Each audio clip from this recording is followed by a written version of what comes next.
Hey writers, you're listening to the Kobo ReWriting Life podcast, where we highlight an episode from our backlist that will bring you insights and inspiration for growing your self-publishing business. I'm your host, Tara Kremen, director of Kobo Writing Life. We're going way back with this week's episode, all the way back to 2015. In this episode, we're chatting with Victoria Strauss from Writer Beware about scams and how authors can avoid them. I think it's always good to be vigilant, especially now, and Writer Beware is a great resource for authors to have, so I really hope you find this helpful. Welcome to the Kobo Writing Life podcast. I'm Christine Monroe, the U.S. manager for KWL, and I'll be your host for today's show. Today on the podcast, I'm so pleased to welcome Victoria Strauss.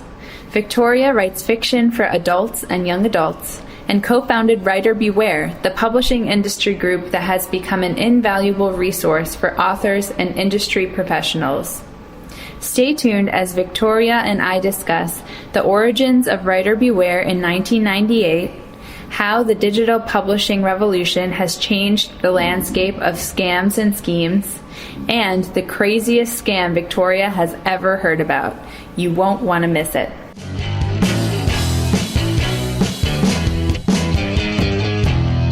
Hi, Victoria. Thank you so much for joining me on the podcast. I'm happy to be here. Thanks for having me. So tell us about the origins of Writer Beware.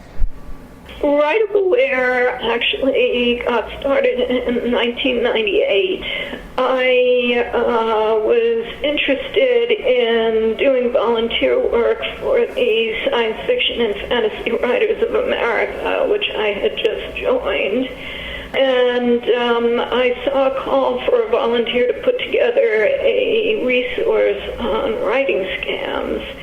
And I had just become interested in writing scams because I really had no idea that such things existed. Fee charging literary agents, dishonest vanity publishers. Right around that time, a couple of big scandals were coming to light. The fraudulent Edit Inc. service, Commonwealth Publications, which was a rip-off vanity publisher, and the growing number of agents that charge reading and submission fees. So, I had no idea any of this existed, and it really interested me. So I thought, this is the volunteer work that I would like to do. So I began creating a web page, which turned into a series of web pages, and for the Science Fiction and Fantasy Writers website. And by coincidence, Ann Crispin, who then was the Science Fiction Writers Vice President, was setting about creating a committee on writing scams to help to warn and protect writers about the scams that threaten them. And neither of us knew what the other was doing, but fortunately a mutual acquaintance introduced us, so we decided to join forces, and that is what became Writer Beware. So I imagine 1998 was early days for digital publishing and self-publishing, certainly.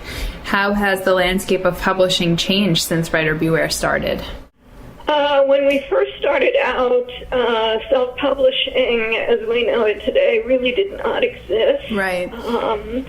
I think the first of the modern self-publishing services was Ex Libris, which actually did not exist when we started up.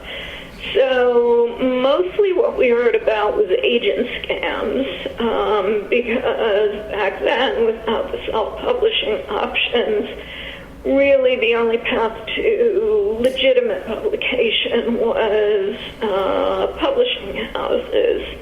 And agents then were becoming increasingly essential to that process.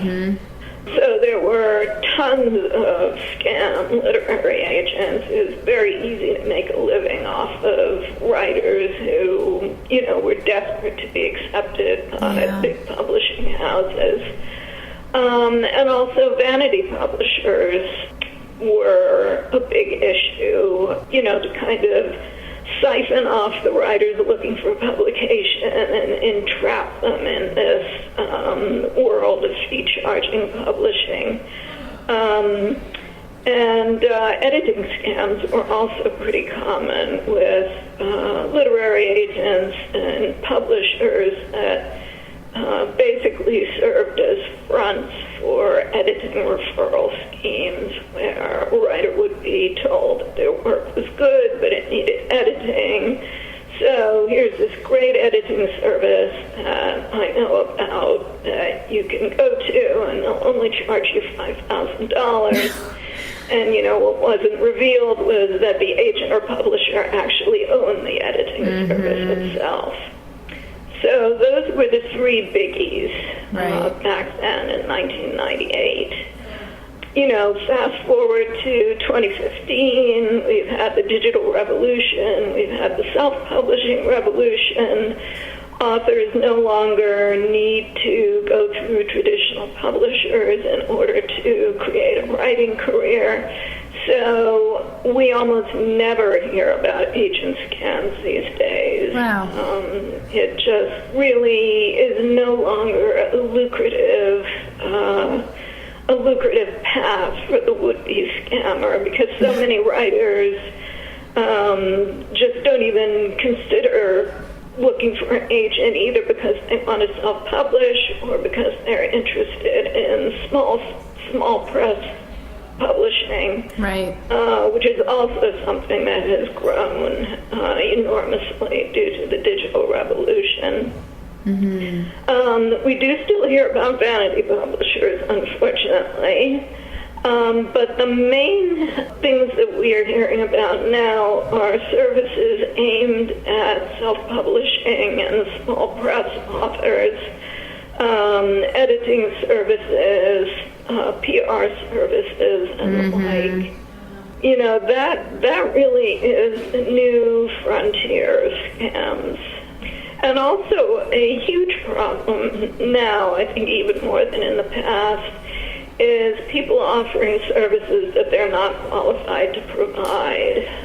There are so many well-intentioned but inexperienced editors, book cover designers, and so on that are advertising their services, but they just aren't capable of really delivering professional quality services. And they're often very expensive. So we often hear from writers who've had very unsatisfactory experiences as a result. Right. That's really fascinating. And personally, I've been on panels where your website is recommended as like a number one resource if someone offers you a service or seems like maybe the price is a bit high. You should just Google writer beware and then fill in the blank of whatever the service provider is. Do you hear about that happening a lot? Do you think writers are finding the blog and finding it helpful? Yes, and we also have a free advice service. People can write to us and ask questions, and we have a big volume of email with people asking about reputation or reporting bad experiences. We actually have two websites. There's the blog, which kind of reports on schemes and scams in real time, and also reports on publishing news, and we have the occasional writer advice piece. And then there's the Writer Beware website, which is more static, although it's frequently updated, and it offers general warnings in various categories like literary agents, vanity publishers, self-publishing, and so on. So you can go to the blog and see what we've talked about recently, and I do try and write about scams that I encounter. So you can often find the information you're seeking there, or you can go to the website if you're interested in general information, or you can email us if you have a question that isn't answered on either the blog or the website. That's so amazing. We really do try and be as accessible as possible. Absolutely. That's amazing. I didn't know you ran just an email service. What is the email address that authors can reach out to? It's beware@sswa.org. Okay, great. We'll definitely add that link in the podcast notes. That is wonderful. Thanks. And what have been some crazy scams you've heard about? What have been some of the most harebrained schemes? It's hard to pick, but I think for me the highlight is the agent who faked her death in order to avoid refunding authors for a writing conference that she took a lot of money for and then didn't put on. She later turned up in Canada, where she did the same thing, and it turned out that she was wanted by the police in Arkansas, I think, for attempted murder of her mother. No! So she had fled the law in Arkansas. She'd gone to North Carolina and set herself up as a literary agent. She then faked her own death and fled to Canada, where she was arrested and let go and arrested again and eventually deported to Arkansas, where she received basically a slap on the wrist. And later she attempted to market her own memoir. No way! I got some contacts from publishers who had gotten a query from her, but had seen my blog posts about all of this. Wow. So I think that is definitely the craziest one. That takes the cake for sure. Now, I have noticed that pattern does come up often, where there will be individuals who break the law in different ways and then somehow find their way to book publishing specifically. What do you think it is about this niche that attracts schemers?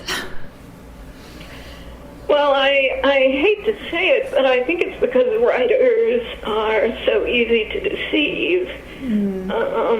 A lot of writers start either looking for publication or considering self-publishing or what have you, ways to get their books in print, without really studying the market, finding out about publishing. I mean, even just reading a book or reading an authoritative website.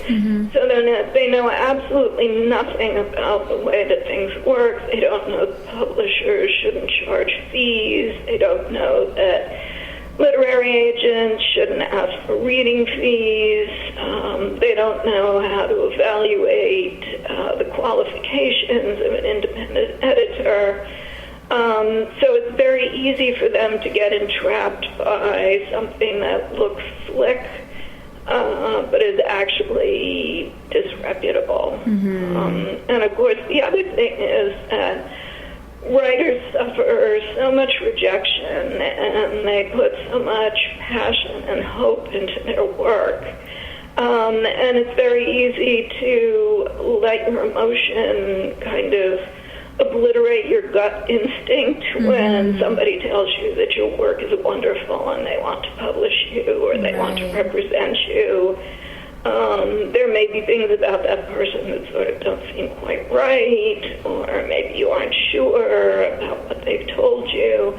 But because it's just so wonderful to hear the praise and to have the promise, you just kind of ignore that gut instinct. And we hear from a lot of writers who kind of get sucked in that way. So I think writers are easy to deceive and often not well informed enough, and I think those two things make them very easy targets. Yeah. I mean, the same is true of anybody in the arts, really. Right. And also of actors and actresses and models, and there are similar kinds of scams that are aimed at them. Mm-hmm. That makes sense. Well, that leads into another question I wanted to ask. I imagine that you just hear endless stories of authors being taken advantage of and losing so much money to these scams. How do you deal with that? Just the emotional weight of what is happening? I hate to say it, but I've been doing it for so long, I've become sort of numb to it. I mean, it was very... That's not to say I don't feel for people who've been ripped off or who have made mistakes, because I really do. And especially for people who, especially for the many small press authors who get caught up in the demise of a small press. Right. Because the small press world is extremely volatile. It's filled with inexperienced publishers that get into trouble and have to close their doors. And, that's an awful experience for an author. And it really is not their fault that they've gotten caught up in that. I do get annoyed sometimes with people who ignore their better instincts or ignore good advice or simply leap without adequate knowledge. But,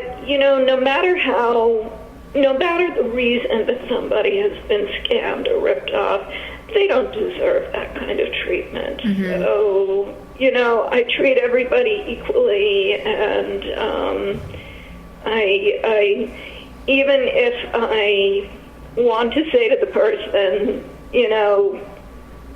you should have known better, or you should have done more checking, or occasionally I hear from people who've been serially scammed. They go from bad publisher to bad publisher to bad publisher. I never say that, no matter how tempted I am to do so. I'm always sympathetic because, there, but for the grace of God, when I started submitting my work, I knew absolutely nothing. So I could have been scammed too. I was just lucky that I wasn't. So I always try and put myself in writer's position and to see things from their perspective while providing constructive and often blunt advice. Because if you're with a bad publisher, there's no profit in sugarcoating it. Right. People need truthful advice, and that's what I try to provide, truthful information and advice. Absolutely. That's wonderful. So looking through the posts on Writer Beware, your blog posts are very meticulously detailed. Just even looking at that example you gave of the crazy agent who faked her death and moved to Canada, you'll follow the history of a person or case through the legal system and offer the fine print of lawsuits. How do you find time to break down these cases for everyone's benefit? Well, it is time consuming, and I actually am doing fewer blog posts now than I used to, because I just don't have the time to spend, what with life and my own writing career. But what I do post, I'm very careful to research thoroughly. Because Writer Beware now has a high enough profile that we're a target for legal threats. And we have been sued twice. In both cases, we prevailed because the suits were essentially frivolous and intended just really to shut us up. And I'm always conscious of that possibility, so I take a lot of care to make sure that I don't say anything that I can't back up with solid proof, or else to clearly identify it as my own opinion. Wow. It is time-consuming, though, and I have to say I struggle with that sometimes. Yeah, but that is shocking that someone like you providing this helpful resources, putting your neck out on the line for authors and just being met with lawsuits. It's really disappointing to hear that. Well, it's also not surprising because we are having a measurable impact on some scammers' ability to fleece their victims. Mm-hmm. So these are the people who threaten us. Right. That makes that does make sense. For understandable reasons, because we interfere with their ability to make a profit, and that tells us that we're doing our job and that we're having an impact, which it's certainly not pleasant to be a target, but it's also good to know that you're having an impact. Yeah, absolutely. You had mentioned that you've seen a decrease in agent scams. Do you think with the proliferation of internet and easy searchability on smartphones, do you think people are better able to do their research and figure out the truth behind scams, or do you think there's just more opportunity for scammers to get themselves out there with their professional enough looking website? I think that people are better able to research. There are also a lot more resources than there used to be. I mean, when WriteUpAware got started, there was just one internet resource on scams, and that was it. And now there's us, there's predators and editors. There are a number of industry people who blog about this sort of thing. There are writers' communities like the Absolute Right Water Cooler, which has an extensive awares and background check forum where people report their experiences. So if you choose to do research, which not everybody does, there is a lot more out there to be found than there used to be. So I think that is very helpful to help people avoid scams. But, it has to be said that scams are not the only danger. I think amateurism is at least as dangerous, if not more so. And I think actually makes up a bigger percentage of the problems that we hear about, just agents who don't know what they're doing, publishers that have zero experience, editors that have no qualifications. There is so much of that out there now, and that's a lot harder to assess. Even for writers, who take the time to educate themselves about the publishing industry. One of the things that we try really hard to do on the main WriteUpAware website is to offer tools to help writers assess, industry professionals that they're thinking of hiring. So, I think it is easier for writers to protect themselves these days, but by the same token, the amount of dangers has also multiplied. So it's a balance. Absolutely. That makes sense. On the more positive side of things, what do you find rewarding about running Writer Beware? I feel that I am really helping people in real time in a concrete and measurable way. That's really the reason that I do this and keep doing it. It sounds corny, but I really am dedicated to helping writers avoid these kinds of pitfalls, which are so numerous. And I get a lot of satisfaction from providing this kind of solid information that people can use and have a measurable impact on their careers. Yeah, it is really wonderful. And I'm sure you hear often from writers who appreciate it. And, from the industry side, it's also really helpful because we interact with new up-and-coming companies all the time at conferences and who want to partner with us, and I'll often turn to your website and see if you've posted about it, so I appreciate it personally as well. That's great to know, and we do get a lot of support from publishing industry people, and we're very grateful for that. That's really helped us to raise our profile also, which is a good thing. Yeah. So, given your years of navigating all of these scams, what is your best advice for authors? Educate yourself.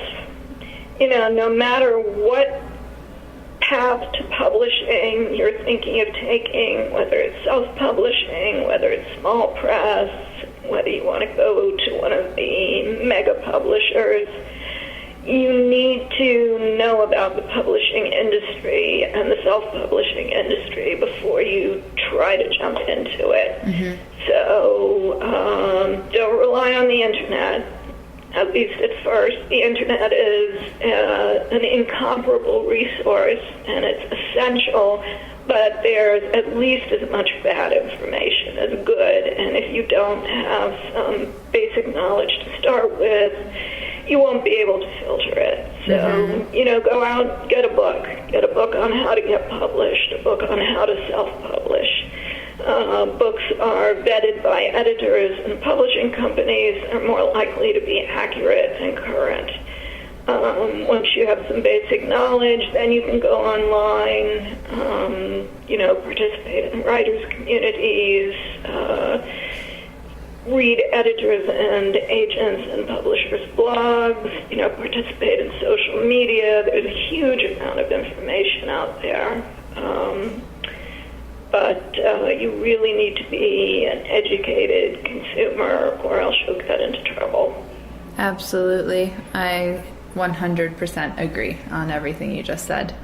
And especially when it comes to self-publishing, if you're taking the reins into your own hands and essentially running your own publishing business, we really encourage authors to do exactly as you just said. So thank you for that. Yes, very much so. And, self-publishing is an area in which there is still a lot of hype and evangelizing. And you have to be wary of that, because commentators may not be objective in what they're telling you. There are a lot of people, there's a lot of demonizing of traditional publishing by self-publishing advocates. And, really what's so great about the self-publishing and small press revolution that we've seen over the past 15 years or so is that writers have options now. The traditional big publishing house is not the only path anymore. There are other viable ways to create and sustain a career. So there's no right or wrong way, as many people would like you to believe. There are options, and no option is intrinsically better than another. What's important is that the option you choose should fit your goals and interests and what you want from your career. That's the most important thing. And are there services that you have come across that you do recommend for authors to use? For self-publishing, I usually suggest that writers start by considering the free or low-cost services, CreateSpace, and Lightning Spark if they want to do print as well as an ebook, and Smashwords, Draft to Digital, and the services like KDP, and of course Kobo Writing Life if they want to do an ebook only. That's really the best place to start. There are also good services that charge a fee, like BookBaby, that aren't too expensive. So start at that. low end price-wise. And then if you want to consider something more expensive, you can do so. But really, you don't need to pay a huge amount to a self-publishing service or platform. However, if you're going to self-publish and you want to invest in a professional product, you do need to spend money on editing, design, and so on. Yeah, absolutely. The self-publishing field is incredibly competitive now. And if you want to stand out, you have to invest. There's just no way around it. But you also have to be very careful, for all the reasons we've been discussing. Absolutely. So I wanted to chat with you about your own writing, because you write fiction for adults and young adults, as well as running this blog, which I have no idea how you managed to balance both, but I want to hear more about it. So what was your path to publishing? It was very serendipitous. I wrote my first novel when I was 17 during a gap year between high school and college. And I submitted it. Back then you did not need a literary agent. You could really go in over the transom to just about any publisher. So I started submitting it, and as luck would have it, it landed on the desk of an editor who was planning to become a literary agent. She offered to represent me. I said, sure. What did I know? And she's since gone on to become a major agent with a major agency, and she did eventually, it took a while, but she did eventually sell that novel. Right. And she is still my agent all these years later. Wow, that's pretty rare. I know. And I'm also not a very prolific writer, so she's stuck with me during my hiatuses, which I'm also very grateful for. Right, that's wonderful. And has the path changed at all with the digital changes in the last couple of years? Have you done any self-publishing or thought about that? Yes, I just reverted rights to a couple of my older books. I'm planning on self-publishing them. Great. I'm reworking one of my young adult novels from way back when, and I'm going to be self-publishing that also. And I also just sold 4 of my older books to Open Road Media, which specializes in republishing out-of-print work. Amazing. So I have a foot in all 3 markets: traditional publishing, small press or independent press, and self-publishing. Like I said, the great thing about all this digital revolution is the many options that it gives to authors. I mean, backlist books once upon a time had almost no value unless you were a really famous writer. And now there are all kinds of things that you can do with your rights on an ongoing basis. So to me, that's a very good thing. Absolutely. No, that's so fantastic. I will look forward to seeing them, hopefully in the Kobo store in the near future. Yes, you definitely will. I can't guarantee how long it will take me because I am, very obligated with various things, but I definitely intend to get those out by the end of the year. That's great. Congratulations. It's very exciting. Thanks. And how do you balance the various aspects of your writing career? Not as well as I should, I'm sure. I do spend a lot of, Writer Beware does eat up a lot of my time, and as I said, I'm not a very prolific writer. I'm very slow, and I'm sure that I spend time that I should spend writing, working on Writer Beware, but Writer Beware is my baby, and I'm still completely dedicated to it. And I do try to compartmentalize. I work on Writer Beware in the morning, and I do my fiction writing in the afternoon. So I do try and block out periods of time where I work on one thing or another, and that does seem to help. But, it's hard to organize your life. And real life intervenes and, upsets all your careful plans. So I just stumble along and try to get it all done. Amazing. And do you have other endeavors that you work on as well? I think on your website it says you also do freelance writing. Much less of that than I used to. That's something that I've really curtailed in order to give myself more time to do other things. So, and I also blog less than I used to, and I've cut down somewhat on my social media activity. It's just, all of these things are such a time sink, and there's some new thing to do, every month it seems like. Right. And I find that I really have to be ruthless with myself, or I can just fall down the rabbit hole and, lose track of all the other things I should be doing.